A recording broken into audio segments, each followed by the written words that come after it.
नमस्ते फ्रेंड्स, आज अपन बात करने वाले हैं भारत के सिंचाई के साधन जो बीए पार्ट थर्ड में चलता है और बहुत ही इम्पोर्टेंट टॉपिक है। तो इसके बारे में अपन खुलकर डिस्कस करने वाले हैं, तो वीडियो के अंत तक बने रहें। तो फ्रेंड्स, जो भारत में जो सिंचाई के साधन हैं उनकी तो बाद में डिस्कस करेंगे। सबसे पहले अपन को ये जानना बहुत जरूरी है कि सिंचाई का अर्थ क्या होता है, सिंचाई आखिरकार में कहते किसे हैं, वो जानना बहुत जरूरी है। आप इसकी इंग्लिश भी लिख सकते हो, जैसे मीनिंग ऑफ इरिगेशन। इरिगेशन का मतलब होता है सिंचाई, ठीक है।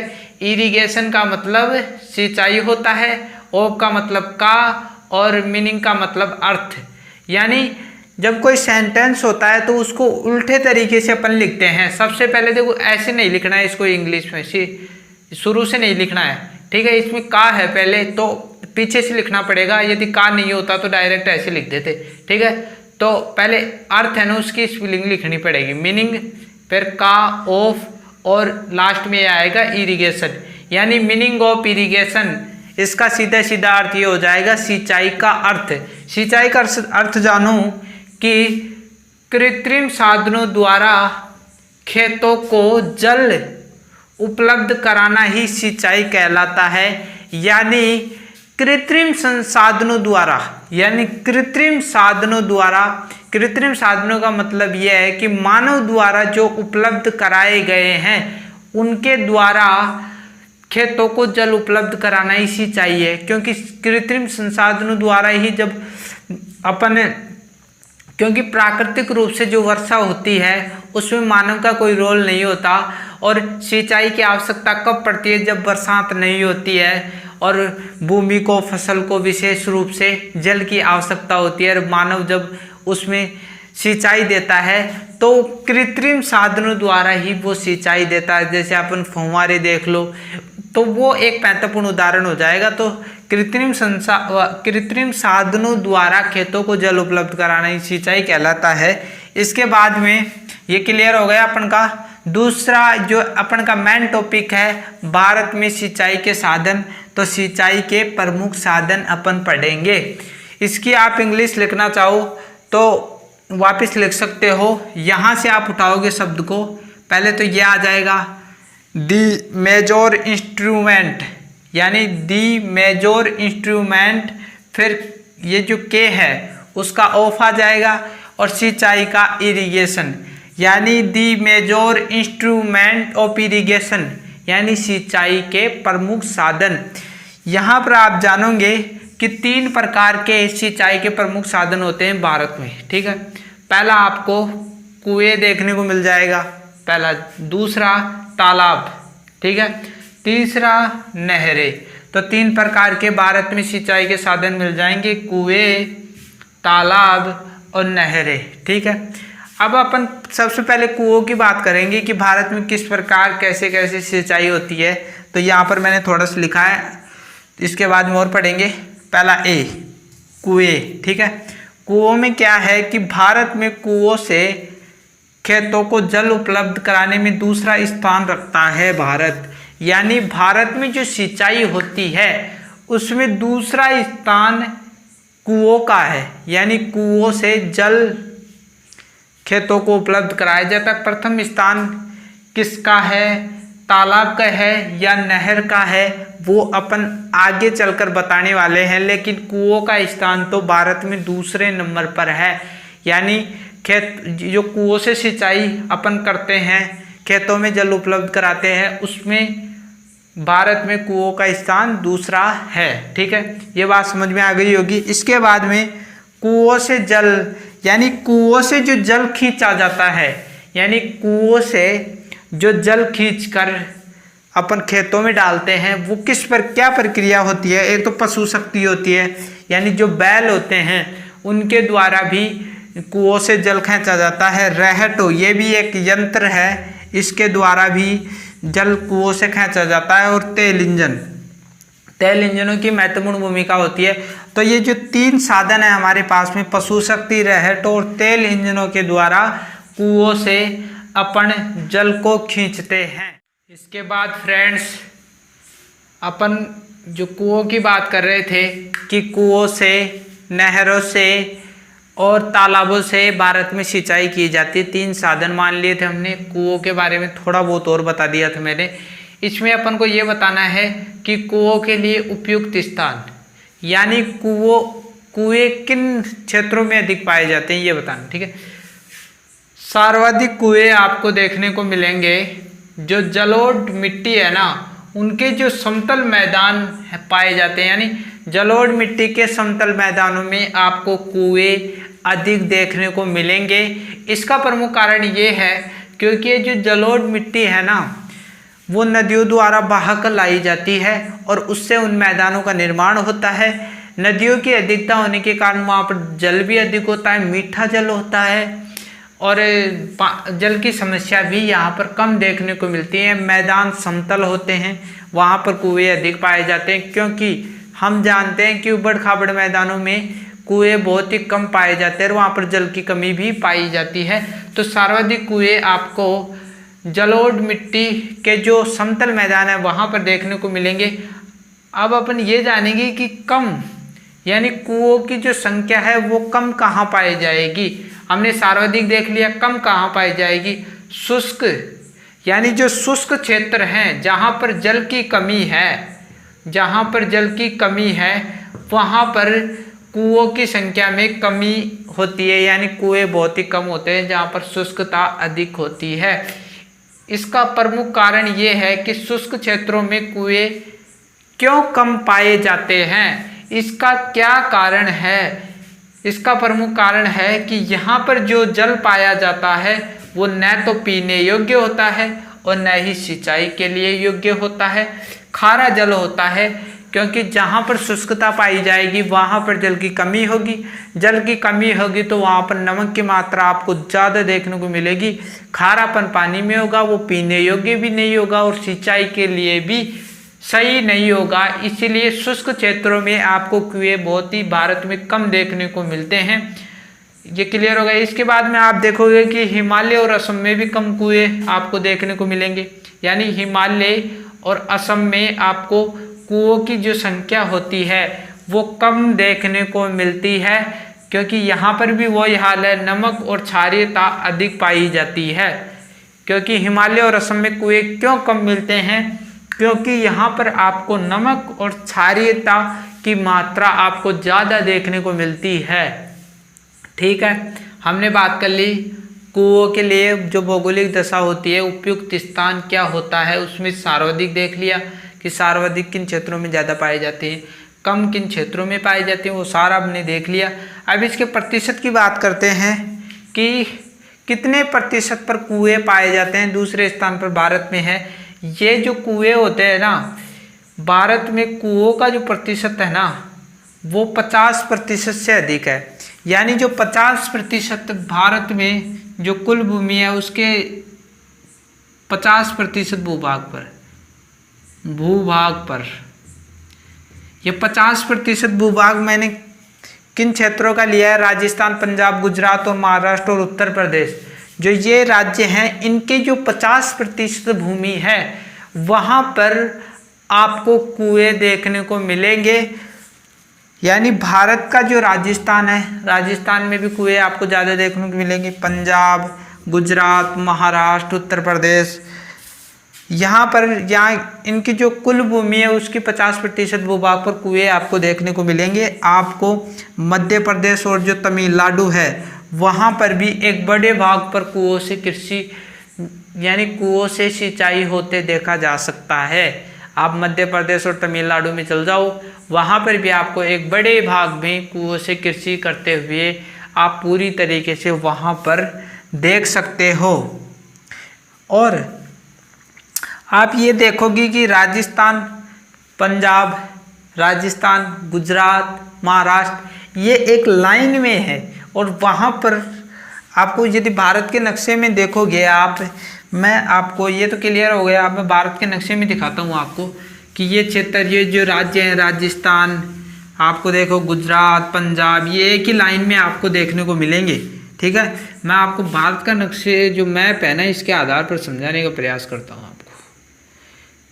कौन स्टेप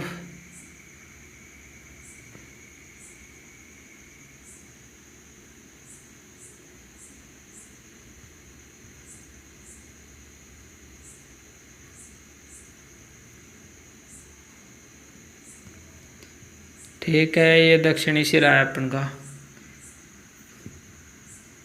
ये श्रीलंका पड़ जाएगा, ये मन्नार की खाड़ी है। ठीक है, इसके बाद में आपको यहाँ से मुड़ जाना है और ये आपको पूर्वी क्षेत्र बना देना है इसका, राजस्थान का। ठीक है, राजस्थान का नहीं, इंडिया का। ठीक है, ये नेपाल है और ये भूटान आपको मिल जाएगा। ठीक है, ये इंडिया का मैप हो गया। ठीक है, तो आपको जो राजस्थान है, सबसे पहले पंजाब की बात कर लेते हैं। पंजाब कहाँ पाया जाता है? यहाँ आपको देखने को मिलेगा पंजाब। ठीक है, पंजाब ये है। ठीक है, पंजाब, राजस्थान यानी पंजाब, ये राजस्थान देखने को मिल जाएगा। ये सारा आपका राजस्थान है यहाँ तक। ठीक है, राजस्थान। ठीक है, राजस्थान ये आ गया। ये सारा आपको देखने को मिलेगा गुजरात, गुजरात है ये। ठीक है, गुजरात। ठीक है, और ये जो सारा आपका है, जो ये है महाराष्ट्र। ठीक है, महाराष्ट्र। ठीक है, महाराष्ट्र की राजधानी क्या है वो आप कमेंट में लिख के बताओगे कि महाराष्ट्र की राजधानी क्या है। आप चाहो तो गुजरात की राजधानी बता सकते हो, लेकिन गुजरात की राजधानी तो मैं बता दूंगा। गुजरात की राजधानी है गांधीनगर। ठीक है, ये जो अक्षर है इसके आधार पर भी आप याद रख सकते हो कि गुजरात की राजधानी क्या है, गांधीनगर। ठीक है, यानी जो ग है उसके आधार पर गांधीनगर बन जाएगा। और पंजाब की राजधानी अमृतसर है, और हरियाणा और पंजाब ऐसे राष्ट्र हैं जिनकी राजधानी एक है। तो आप देखोगे उत्तर प्रदेश आपको यहाँ देखने को मिलेगा। ठीक है, उत्तर प्रदेश यहाँ देखने को मिलेगा। तो आप देखोगे कि एक लाइन में ये सारे राष्ट्र आ जाते हैं।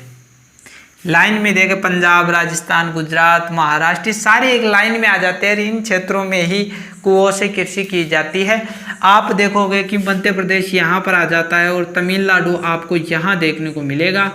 तो यानी मध्य प्रदेश और तमिलनाडु, इन क्षेत्रों में भी एक बड़े भाग में कुओं से कृषि की जाती है।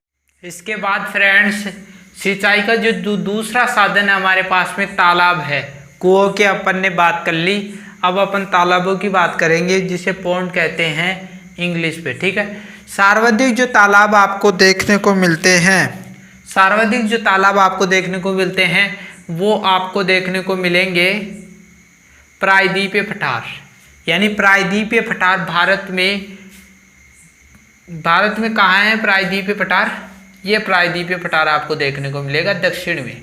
ठीक है, दक्षिण में जो प्रायद्वीपीय पठार है वहाँ पर तालाब अधिक मिलते हैं। ये क्षेत्र, ये प्रायद्वीपीय पठार है भारत का। इसे प्रायद्वीपीय पठार क्यों कहते हैं? पठार भी तो बोल सकते हैं। प्रायद्वीपीय क्यों लगाते हैं? क्योंकि ये तीनों हिस्सों से जल से घिरा हुआ है, और अपन जानते हैं प्रायद्वीप किसे कहते हैं, जो तीनों ओर जल से घिरा होता है। आपको यहाँ पर हिंद महासागर देखने को मिलेगा, हिंद महासागर। ठीक है, हिंद महासागर के दो रूप हैं, बंगाल की खाड़ी और अरब सागर। तो ये तीनों ओर से जल से घिरा है दक्षिणी हिस्सा, इसलिए प्रायद्वीपीय पठार भी इसको बोलते हैं। और भारत को भी कभी कभी प्रायद्वीपीय भारत भी बोल दिया जाता है। तो ये तीनों हिस्सों से जल से घिरा हुआ है। जो प्रायद्वीपीय पठार है उसमें कौन कौन से राज्य आते हैं? आपको तमिलनाडु देखने को मिलेगा, आपको कर्नाटक देखने को, केरल, उड़ीसा, पश्चिम बंगाल का थोड़ा बहुत हिस्सा आता है, आंध्र प्रदेश का हिस्सा आता है। तो इन हिस्सों को आप मैप में दर्शा सकते हो। ठीक है, आपका जो तमिलनाडु है वो यहाँ पर पड़ता है। ठीक है,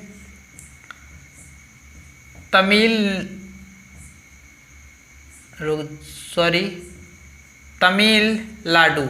ठीक है, तमिलनाडु आपको यहाँ देखने को मिलेगा। आप दिमाग में सेट बैठा लो, क्योंकि वैसे बहुत ही कम याद रहता है। तो तमिलनाडु यहाँ पर आपको मिलता है, और यहाँ पर आपको कर्नाटक मिलता है। ठीक है, कर्नाटक। ठीक है, कर्नाटक आपको यहाँ मिल जाएगा। और यहाँ पर थोड़ा सा हिस्सा आपका ये पड़ता है, ये जो मैं कर रहा हूँ मार्कर से लाल से कर देता हूँ। ठीक है, ये जो हिस्सा है वो आपको केरल मिलेगा, केरल। ठीक है, यहाँ पर आपको आंध्र प्रदेश देखने को मिलेगा, आंध्र प्रदेश। ठीक है, यहाँ पर जगह का मैं नहीं, थोड़ा बहुत बड़ा मैप बना देता मैं। यहाँ पर आपको उड़ीसा देखने को मिलेगा, उड़ीसा, ठीक है। और ये हिस्सा है ना, ये पश्चिम बंगाल आपको देखने को मिलेगा। पश्चिम बंगाल में थोड़ा बहुत हिस्सा प्रायद्वीपीय पठार का आता है। तो ये इन राज्यों में आपको कुएं अधिक, वो तालाब अभी ज़्यादा देखने को मिलेंगे, क्योंकि यहाँ की जो भूमि है वो अपारगम्य संरचना की बनी हुई है, इसीलिए यहाँ पर तालाब अधिक पाए जाते हैं। अपारगम्य सेल संरचना का मतलब, अपारगम्य का मतलब ये होता है जिसमें जल का रिसाव ज़्यादा न हो सके, जितना जल है उतना ही रह सके। सेल का मतलब आप जानते हो पहाड़, सेल का मतलब पर्वत भी होता है। तो अपारगम्य सेल संरचना वहाँ पर मजबूत पाई जाती है, क्योंकि जो पठार है एक प्रकार से पठार है तो वो मजबूत ही पाया जाता है, ठीक है। तो अपारगम्य संरचना के कारण यहाँ पर तालाब अधिक पाए जाते हैं। क्षेत्र, ये जो राज्य हैं वो सारे आ जाएंगे, मैंने बता दिया है मैप के आधार पर, ठीक है। अब यहाँ पर क्या किया जाता है कि जब वर्षा होती है, वर्षा के जल को एकत्रित कर लिया जाता है एक स्थान पर, ठीक है। अब उसको एकत्रित कर लिया गया और शुष्क काल में उसको काम में ले लिया जाता है। यानी जब गर्मी पड़ती है और जो जल की समस्या आती है तो उस समय जो एकत्रित किया हुआ जल है वर्षा का, उसको काम में ले लिया जाता है। अब अपन ये भी जान लें कि जो तालाब हैं उनकी समस्याएं भी हैं, ठीक है। जो चीज़ है उसके पक्ष और विपक्ष दोनों होते हैं, उसमें आपको लाभ भी मिलेगा तो हानि भी आपको देखने को मिलेगी। तो यहाँ पर 3 हानियाँ हैं। तालाब के चारों ओर भूमि व्यर्थ पड़ी रहती है, यानी आपके पास में तालाब है और उसके आसपास की जो भूमि है, एक तो तालाब है वो भूमि रुक गई और एक आसपास की जो भूमि होती है वो भी रुक गई। तो वहाँ पर भूमि चाहे उपजाऊ हो चाहे उर्वरकता उसमें ज़्यादा हो, लेकिन वो भूमि व्यर्थ ही पड़ी रहती है, ठीक है। दूसरा, तालाबों को वर्षा पर निर्भर रहना पड़ता है, यानी तालाब जब भी भरेंगे जब वर्षा आएगी, यानी वर्षा जब तक नहीं होगी जब तक आप तालाबों को भर नहीं सकते, इसलिए वर्षा पर तालाब निर्भर रहते हैं। तीसरा जो कमी है इसमें, समस्या है, वो है कि तालाबों का जल वाष्पोत्सर्जन की प्रक्रिया, यानी उस प्रक्रिया को जन्म देता है। जो तालाब होता है वहाँ पर बहुत सारे जल एकत्रित कर दिया जाता है और वो वाष्पोत्सर्जन की प्रक्रिया को जन्म देता है। वाष्पोत्सर्जन प्रक्रिया क्या होती है कि जब सूर्य की किरणें जल पर पड़ती हैं तो जल धीरे धीरे गर्म होने लगता है, क्योंकि आपको पता है कि जल धीरे धीरे गर्म होता है, धीरे धीरे ठंडा होता है, ठीक है। आपको स्थल भाग को देखोगे तो वो जल्दी गर्म हो जाएगा और जल्दी ठंडा हो जाएगा, लेकिन जो जल होता है वो देर से तो गर्म होता है, देर से ठंडा होता है। तो जब ये जल गर्म होने लगता है तो इससे गर्म भाप बनती है और वो जल है ना जो ऊपर उठने लगता है और तालाबों में आपको जल की कमी देखने को मिलती है। आप मान लीजिए आपने तालाब को भर दिया और गर्मी पड़ रही है तो उस गर्मी के कारण वाष्पोत्सर्जन की प्रक्रिया के द्वारा उस तालाब में जल की कमी आने लग जाती है। आप गर्मियों में, अब वर्षा हो रही है, वर्षा के टाइम में आप देखोगे कि तालाब भर गया और जब गर्मी पड़ेगी तो तालाब में कुछ पानी नहीं है। तो ये प्रक्रिया, यहाँ पर ये समस्या देखने को मिलती है। 3 समस्या, इन समस्याओं के कारण ही जो तालाब हैं उनकी संख्या में आपको कमी भी देखी गई है। प्रायद्वीपीय पठार में तालाबों की संख्या में आपको विशेष रूप से कमी देखी गई है। इसके बाद फ्रेंड्स, तीसरा जो हमारा साधन है वो नहर है, यानी नहरों से भी भारत में काफ़ी सिंचाई की जाती है। जो नहरों का जो प्रचलन है वो पिछली शताब्दी से ही ज़्यादा बढ़ा है। इनका प्रचलन ज़्यादा बढ़ा है क्योंकि पहले कुएं और तालाबों से ही सिर्फ सिंचाई की जाती थी, लेकिन कमी आने के कारण कुओं में भी वो जो वाटर है ना वो नीचे चला गया, यानी जल की धीरे धीरे कमी आई और अब नहरों का भी प्रयोग किया जाने लगा, यानी पक्की नहरों का निर्माण कर दिया गया। और उनको नदियों से जोड़ दिया गया। इसलिए नहरों का प्रचलन कुछ शताब्दी पहले ही प्रचलन हुआ है। ठीक है, अब इनका जो कितने प्रतिशत भूभाग को यह नहरें अपना जल उपलब्ध कराती हैं, आपको दिख रहा होगा कुल सिंचित भूभाग। कुल सिंचित भूभाग 100% है। यानी कुल सिंचित भूभाग का मतलब आप ये जानो कि भारत में जितना भी क्षेत्र है जहाँ पर सिंचाई उपलब्ध करवाई जाती है कृत्रिम संसाधनों के द्वारा, वो सारा क्षेत्र चाहे नहरों द्वारा उपलब्ध कराई जाए, चाहे तालाबों द्वारा उपलब्ध कराई जाए या आप कुओं के द्वारा भी उपलब्ध, 30.3% जो भूमि है उसकी सिंचाई नहरों द्वारा की जाती है। यानी 31.3% जो भूमि है उनमें सिंचाई नहरों द्वारा की जाती है और 50, पहले अपने पढ़ा था 50% से अधिक अपन कुओं द्वारा उनमें सिंचाई करते हैं। तो 50 और 31 कितने हुए, 81 पॉइंट कुछ, और बाकी जो बचेगी वो तालाबों द्वारा सिंचाई की जाती है। हरियाणा में 58% भूभाग पर सिंचाई की जाती है नहरों से, आंध्र प्रदेश में 46% भूभाग पर सिंचाई की जाती है। आपको पंजाब में 45%, उत्तर प्रदेश में 35% और तमिलनाडु में 33% भूभाग पर नहरों से सिंचाई की जाती है। ठीक है, नहरों को 2 भागों में बांटा जाता है। ठीक है, अनित्यवाही नहरें और नित्यवाही नहरें। ठीक है, अनित्यवाही नहरें क्या होती है इसको समझो। ठीक है, ये वर्ष पर नहीं बहती हैं। यानी अनित्यवाही नहरें वर्ष भर नहीं बहती है क्योंकि इनमें जल की कमी आ जाती है। ठीक है, इनमें जल की कमी आ जाती है क्योंकि जब वर्षा ऋतु होती है, वर्षा ऋतु यानी वर्षा ऋतु में जो बरसात होती है उससे अनित्यवाही नहरों में जल भर जाता है और उनसे ये नहरें बहती हैं। लेकिन जब ग्रीष्म ऋतु आती है तो इन नहरों में जल सूख जाता है और ये नहरें वर्ष भर नहीं बह पाती हैं। इन्हें ही अनित्यवाही नहरें कहते हैं। जैसे आप कावेरी देख लो, कावेरी और कृष्णा, कावेरी और कृष्णा आप देखोगे कि ये वर्ष भर नहीं बह पाती हैं। ठीक है, आप नित्यवाही नहरें देखोगे तो ये वर्ष भर बहती है क्योंकि ये सदावाहिनी नहरों से पूरी तरीके से जुड़ी होती हैं। सदावाहिनी नहरें जैसे गंगा ये वर्ष भर बहती है, इसीलिए नित्यवाही नहरें वह नहरें होती है जो वर्ष भर बहती है, वर्ष भर इनमें जल भरा रहता है और सदावाहिनी नहरों से जुड़ी रहती हैं। आपको जो नित्यवाही नहरें दिख रही हैं,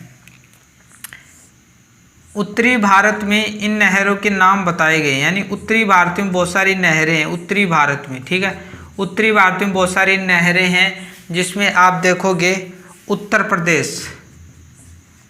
प्रदेश राज्य, ये जो राज्य है उसमें गंगा नदी बहती है वर्ष भर और इसमें बहुत सारी नहरें निकलती हैं। जैसे आप पहली देखोगे कि ऊपरी गंगा नहर,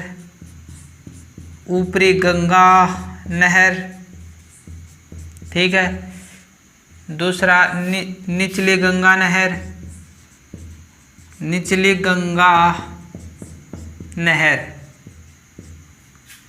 तीसरी देखोगे पूर्वी यमुना नहर।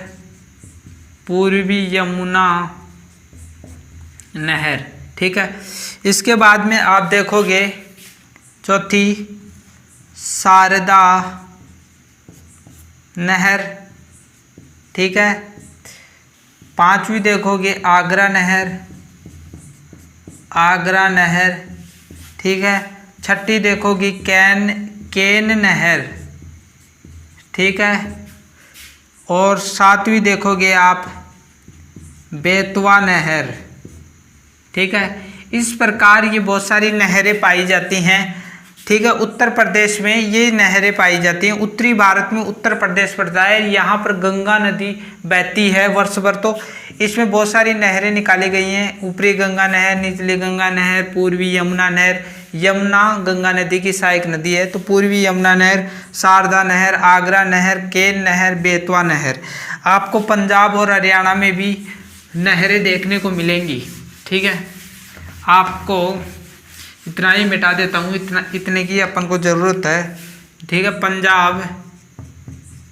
पंजाब प्लस हरियाणा। ठीक है, पंजाब प्लस हरियाणा में भी आपको नहरें देखने को मिलेंगी और इन नहरों के द्वारा कृषि को सिंचाई उपलब्ध कराई जाती है। आपको इंदिरा गांधी नहर राजस्थान में, इंदिरा गांधी नहर। ठीक है, यह इंदिरा गांधी नहर परियोजना राजस्थान यानी पंजाब में एक गडरा रोड है, सॉरी गडरा रोड नहीं, हरी के बैराज। ठीक है, हरी के बैराज यहाँ पर एक बांध बनाया गया है। ठीक है, बांध बनाया गया है, ये पंजाब में पड़ता है। ठीक है, पंजाब में ये पड़ता है। ये जो हरी का बैराज है, यहाँ से नहर निकाली गई है, ये पूरा पंजाब आ जाता है। जब राजस्थान आता है, ठीक है, राजस्थान का जो श्री गंगानगर है, श्री गंगानगर, ठीक है, श्री गंगानगर से ये प्रवेश कर जाती है और श्री गंगानगर से लेकर आप जाओगे बाड़मेर के गडरा रोड यानी बाड़मेर में एक गडरा रोड पड़ता, वहाँ तक ये नहर फैली हुई है। यानी पंजाब का जो हरी का बैराज है, वहाँ से लेकर राजस्थान में श्री गंगानगर से प्रवेश करती है। ठीक है, फिर श्री गंगा यानी पंजाब को बहुत कम जल उपलब्ध कराती है श्री इंदिरा गांधी नहर योजना। ठीक है, फिर श्री गंगा राजस्थान को ज़्यादा उपलब्ध कराती है। राजस्थान के जो ज़िले हैं जैसे श्री गंगानगर, हनुमानगढ़, बीकानेर, जोधपुर, बाड़मेर, जैसलमेर और बस इतने ही राज्यों को ये जल उपलब्ध करा पाती है। तो इस प्रकार ये नहरें निकाली गई हैं। तो फ्रेंड्स, आज की वीडियो में इतना ही। यदि आपको वीडियो अच्छी लगी हो तो लाइक, सब्सक्राइब और कमेंट करना ना भूलें। मिलते हैं अगली वीडियो में। ये टॉपिक अभी ख़त्म नहीं हुआ है, थोड़ा बहुत और इसमें है। इसमें अपन जो सिंचाई के क्षेत्र में जो नई नई तकनीकी लाई गई हैं, किन तकनीकियों के द्वारा ये जो खेतों को जल उपलब्ध कराया जाता है, उन तकनीकियों के बारे में भी डिस्कस करेंगे। जैसे फव्वारा, ऐसी व्यवस्था काफ़ी सारी है, उनकी डिस्कस करेंगे अगली वीडियो में। तो फ्रेंड्स, मिलते हैं अगली वीडियो में, तब तक के लिए थैंक यू।